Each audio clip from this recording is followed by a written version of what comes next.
아멘. 하나님의 말씀 같이 보시겠습니다. 출애굽기 12장 29절에서 36절 말씀입니다. 출애굽기 12장 29절에서 36절까지 말씀을 한 목소리로 같이 봉독하도록 하겠습니다. 밤중에 여호와께서 애굽 땅에서 모든 처음 난 것 곧 왕위에 앉은 바로의 장자로부터 옥에 갇힌 사람의 장자까지와 가축의 처음 난 것을 다 치심에 그 밤에 바로와 그 모든 신하와 모든 애굽 사람이 일어나고 애굽에 큰 부르짖음이 있었으니 이는 그 나라에 죽임을 당하지 아니한 집이 하나도 없었음이었더라. 밤에 바로가 모세와 아론을 불러서 이르되 너희와 이스라엘 자손은 일어나 내 백성 가운데에서 떠나 너희의 말대로 가서 여호와를 섬기며 너희가 말한 대로 너희 양과 너희 소도 몰아가고 나를 위하여 축복하라 하며 애굽 사람들은 말하기를 우리가 다 죽은 자가 되도다 하고 그 백성을 재촉하여 그 땅에서 속히 내보내려 하므로 그 백성이 발교되지 못한 반죽 담은 그릇을 옷에 싸서 어깨에 매니라. 이스라엘 자손이 모세의 말대로 하여 애굽 사람에게 은금 패물과 의복을 구하매 여호와께서 애굽 사람들에게 이스라엘 백성에게 은혜를 입히게 하사 그들이 구하는 대로 주게 하심으로 그들이 애굽 사람의 물품을 취하였더라. 아멘. 하나님의 말씀입니다. 출애굽의 이제 마지막 장면으로 본문이 나아가고 있습니다. 그 마지막 날 밤에 정말로 그 애굽에 있는 모든 장자들이 바로의 아들로부터 오늘은 감옥에 있는 자의 아들까지라 표현하지만 애굽에 있는 모든 낮은 자, 작은 자, 어제 본문에는 지난 본문에는 그 맷돌 뒤에서 일하던 그 노예의 하찮은 사람의 장자까지 다 죽였다는 것이죠. 하나님의 심판의 칼날을 피할 수 있는 유일한 길은 어린 양의 피를 묻힌 문설주의 그 집을 건너가는 것 외에는 없었습니다. 모든 사람이 죽임을 당하고 또 오늘 그 출애굽하는 과정 가운데 우리가 좀 눈여겨서 보아야 할 내용 가운데 하나는 그들이 그냥 나가지 않았다는 것입니다. 그래서 그들이 너무나 두려워 보였기 때문에 이제 빨리 그곳으로 보내려고 그들이 요구하는 것을 다 들어주는 애굽 사람들의 모습을 보게 됩니다. 그런데 그 애굽 사람들이 그 이스라엘 민족이 요구하는 것을 이렇게 내어줄 때 성경에서 기록되어진 그 본문의 표현이 내어주는 것이 그 밀린 임금을 받아가는 그냥 이전의 노예의 모습이 아니라 약탈하여 갔다라는 의미의 단어를 사용합니다. 그 약탈했다는 것은 전쟁에서 승리한 사람만 요구할 수 있는 겁니다. 그래서 그 애굽에서의 모든 금은 보화들, 소중한 것들을 그들이 다 가져갔습니다. 하나님께 예배 드려야 되기 때문에 필요하다고 이야기할 때 그들이 기꺼이 다 내어줬습니다. 왜냐하면 이미 하나님의 심판의 칼날을 경험했기 때문입니다. 우리가 이 출애굽하는 그 바로의 강팍한 마음과 또 이스라엘이 그 가운데 나아가서 완전한 구원을 얻는 모습을 보면서 우리가 하나님이 이 출애굽 사건을 통하여서 이 세상에 하나님이 하시고자 하는 세 가지 목적이 다 이루어지고 있는 것을 좀 발견해야 합니다. 첫 번째, 하나님이 이 세상을 향하여 완전한 승리를 얻으시는 것입니다. 이 출애굽의 사건이 완전한 승리를 얻게 되어진 것을 상징하는 사건입니다. 바로가 아무리 강팍해도 그가 일찌감치 하나님의 뜻에 순복할 수도 있었지만 끈질기게 마음이 완고해지고 강팍해져서 하나님의 심판을 다 경험할 때까지 그가 그 강팍한 마음을 포기하지 않았습니다. 두 번째는 하나님이 구원하시고자 하는 하나님의 백성을 온전하게 구원하는 일을 행하신다는 것입니다. 그리고 하나님이 이 세상을 향하여 바로와 같은 이 세상을 향하여 승리하고 하나님의 백성을 구원하고 그리고 하시고자 하는 게 무엇이냐 하면 예배였습니다. 그래서 이 땅에서 하나님이 하시고자 하는 최종의 목적은 하나님이 하나님의 영광을 회복하는 것입니다. 그래서 우리가 이 세상에 나아가서 하나님의 백성으로 우리가 살아내는 것, 오늘 저와 여러분이 믿음으로 살아내는 것, 여기에는 하나님이 이루고자 하시는 이 세 가지 목적이 이루어지는가를 한번 확인해 보셔야 합니다. 내가 세상에 대하여 승리하고 있는지, 나의 구원이 하나님의 섭리 가운데 온전히 구원을 이루고 있는 과정 가운데 있는지, 또 나를 통하여 하나님의 영광이 드러나고 있는지 그것을 확인해 보시기 바랍니다. 그래서 오늘 이제 출애굽 가운데 이 백성들이 마치 전쟁에 임하는 군사가 되어서 그들에게 당연히 요구할 것을 요구하고 가져가고 그것을 통하여 하나님을 예배하는 일 가운데 섰던 모습을 보면서 오늘 우리가 주님 앞에 믿음의 여정을 갈 때 오늘 이 모습 가운데는 내 안에 바로의 모습이 있잖아요. 그래서 회개할 때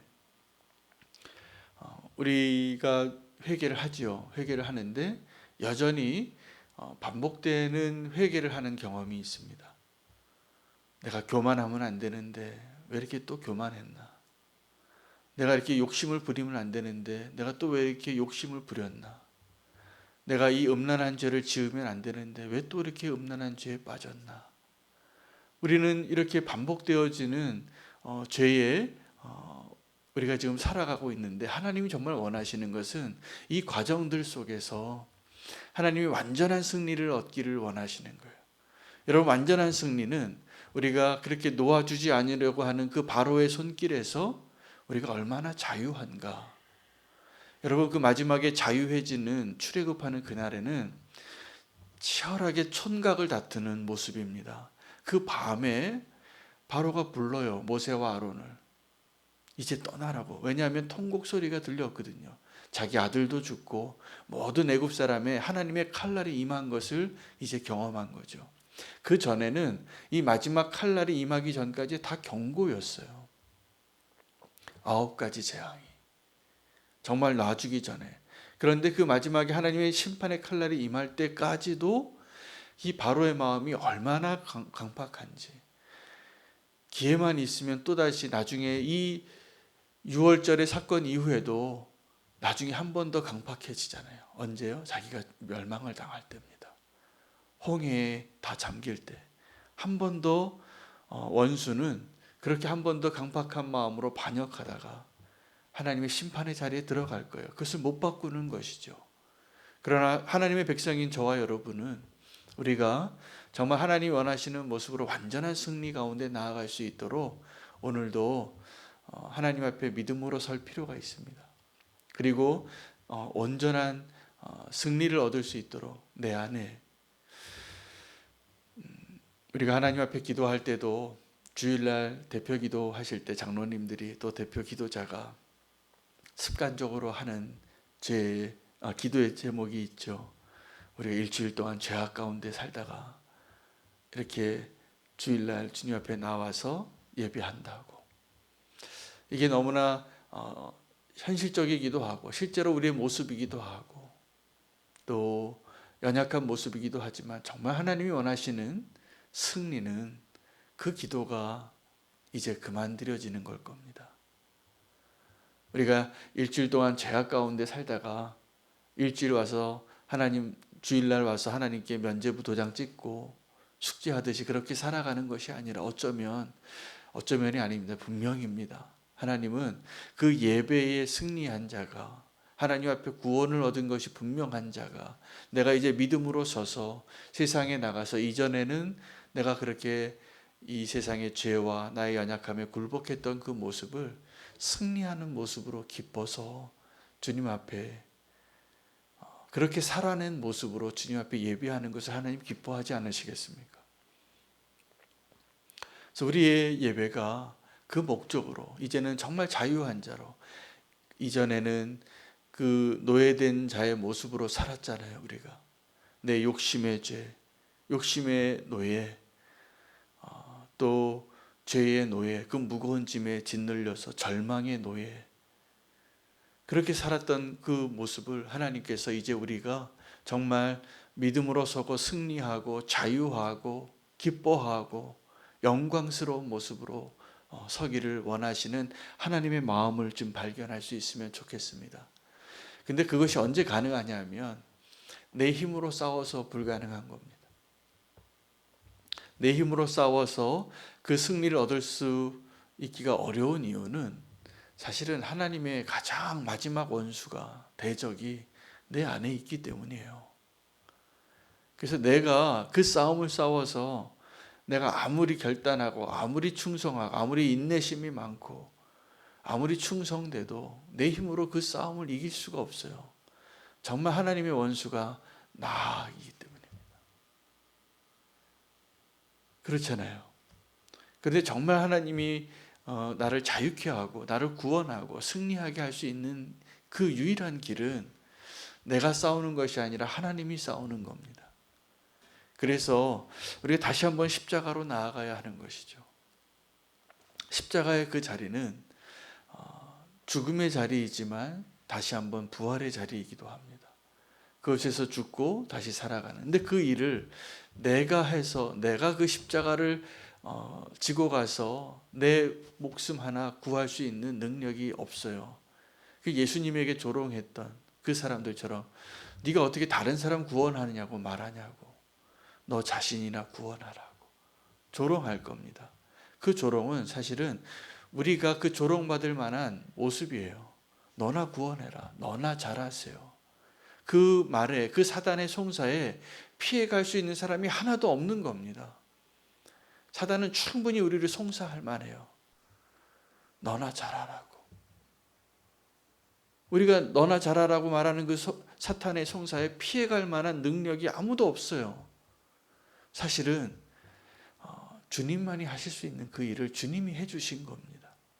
그래서 그 유월절의 그 피가, 대속된 그 피가 발라진 그 집만 하나님의 심판의 칼을 피할 수 있었던 겁니다. 지금도 동일해요. 그 어린 양이 예수 그리스도의 피로 바뀐 것 외에는, 오늘 우리가 그 예수 그리스도의 보혈로 우리가 그 승리를 누릴 수 있고 그 자유함을 누릴 수 있고 그 영광을 누릴 수 있다라는 그 사실 하나만 붙잡으면, 이 싸움을 싸울 때 우리가 이제 나의 힘과 나의 의와 또 나의 연약함으로 실패하거나 절망할 이유가 하나도 없는 것입니다. 오늘 이 출애굽 사건은 정확하게 하나님이 어떻게 승리하셨고 이 세상을 향하여 우리를 어떻게 구원하시는가를 보여주시는, 그래서 그 구원받은 그 하나님의 백성이 그 광야에 가서 주님과 동행하고 예배하고, 광야에서 그들이 뭘 배웠습니까? 모세가 그들에게 준 계명, 10계명 외에 다 제사 드리는 방식이에요. 하나님께 나아가는 것. 이전에 그 노예의 방식들을 씻어내는데 40년이나 걸리는 거예요. 우리는 지금도 이전에 살던 습관들 여전히 가지고 있죠. 그래서 그 싸움이 오늘도 또 있을 겁니다. 낙심하지 말아야 되는데 오늘 또 낙심하는 거예요. 오늘 욕심 부리지 말아야 되는데 또 욕심 부리는 거예요. 오늘 내가 그 말 하지 말았어야 되는데, 그렇게 교만하게 생각하지 말았어야 하는데 또 하는 거예요. 괜찮습니다. 우리 원래 그렇게 연약한 자입니다. 그런데 우리를 사랑하셔서 우리를 위하여 십자가에서 죽으신 그 예수 그리스도를 믿음으로 말미암아 완전한 승리를 얻을 수 있는 것을 오늘 말씀해 주고 계십니다. 우리가 그 싸움의 승리를 내가 싸우지 아니하고 주님이 싸울 수 있도록 내어드리는 그 믿음으로 나아가시는 오늘 이 자리가 되시기를 축복합니다. 출애굽은 그래서 하나님의 구원이 완전하고 하나님의 승리가 완전해서 하나님의 그 영광이 온전케 되어지는 것을 우리로 알게 하시기 위한 사건입니다. 이 세상도 알아야 하지만 바로가 우리의 자손들 대대로, 또 우리 자신이, 이스라엘 민족이 하나님께서 그 구원한 출애굽한 그래서 구원해 주신 그 이스라엘 민족을 광야에서 그 세대가 다 죽을 때까지 두 사람 빼놓고 그들에게 하나님께 나아가는 법, 예배하는 법, 주님과 동행하는 법, 그거 가르쳐 주신 거예요. 우리 인생도 우리가 무엇을 위해서 부름 받았냐면 주님이 우리에게 주실 그 구원을 이미 얻었지만 그 구원을 경험하고 주님과 동행하는 것을 우리가 오늘도 경험하는 그 자리가 될 것입니다. 오늘 승리하시기 바랍니다. 완전한 승리로. 그래서 우리가 완전한 승리를 얻지 못하고 이런 거죠. 내가 분명히 구원받은 주의 백성인데 나의 믿음이 흔들리고 구원이 흔들리고 내 인생의 목적과 방향이 흔들리고 그때 이제는 주님과 동행함으로 그것이 분명한 자로 오늘을 살아낼 때 오늘 우리가 정말 살아야 할 이유가 여기에 있다는 것을 오늘 말씀해 주고 계십니다. 하나님의 군사로 승리한 군사로서 이 세상에 있는 모든 전리품을 당당히 얻어서 이 세상에서 우리가 얻을 수 있는 진짜 전리품은 금은 보화가 아니라 진정한 자유입니다. 주님과 동행입니다. 그것이 우리에게 필요하잖아요. 우리가 이 땅에서의 이 세상에 있는 걸 전리품으로 가져서 금은 보화를 가지고 사실 그 내 욕심으로 또다시 유혹받을 때가 많아요. 그것보다 정말 주님 안에서 우리가 진정 얻어야 할 전리품은 하나님께 온전히 예배하기 위한 자유, 믿음, 구원의 확신, 이것을 가지고 주님 앞에 나아가시기를 축복합니다. 우리 함께 기도하겠습니다. 오늘 말씀 붙잡으시고 우리에게 진정한 완전한 승리를 허락해 주시옵소서. 위에서 기도해 주시고 또 함께 기도할 오늘 기도 제목들이 좀 있습니다. 우리 성도님들 가운데 우리 김병영 권사님 오늘 대장암 수술, 오늘 항암 치료를 시작합니다. 또 우리 전숙현 집사님 안사돈 되시는 고미숙 권사님이 오늘 항암 치료를 시작하시고 또 이춘남 집사님 어머님이 오늘 맹장 수술을 받으셔서 기도 제목이 있습니다. 오늘 이 기도 제목들 하나님께서 우리의 기도에 응답하셔서 중보하는 마음으로 사랑하는 마음으로 또 환우들을 위해서 기도하는 이 기도를 주님께서 신실하게 응답해 주실 것이라 믿습니다. 자유케 해주시고 치유해 주시도록 기도해 주시고 또 오늘 영라마단 기도로 오늘 스위스에 있는 바젤이라는 도시를 위해서 기도하겠습니다. 이 도시에 10%가 무슬림인데 18,000명의 무슬림이 있습니다. 이 스위스 바젤은 스위스와 프랑스와 독일 3개 국가의 그 국경이 맞닿아 있어서 경제적인 요충지입니다. 라인강의 바이오밸리라고 해서 첨단 산업이 많이 발전되어 있는 그 도시에 3분의 2 정도는 터키인이고 또 다양한 국가에서 온 무슬림들이 이곳에서 지내고 있습니다. 기도해 줄 제목은 그 10% 정도의 무슬림들이 살고 있는 그 바젤의 독일어 수업과 어린이 놀이 모임 같은 그들을 돕는 모습으로 복음이 전파되어지고 그곳에서 주님께로 돌아오는 하나님의 예정된 택함 받은 백성들이 주님께 돌아올 수 있게 해달라고 무슬림을 위해서 스위스 바젤을 위해서 기도하겠습니다. 오늘 말씀과 환우들과 스위스 바젤을 위해서 주 이름 부르고 함께 기도하시겠습니다. 주여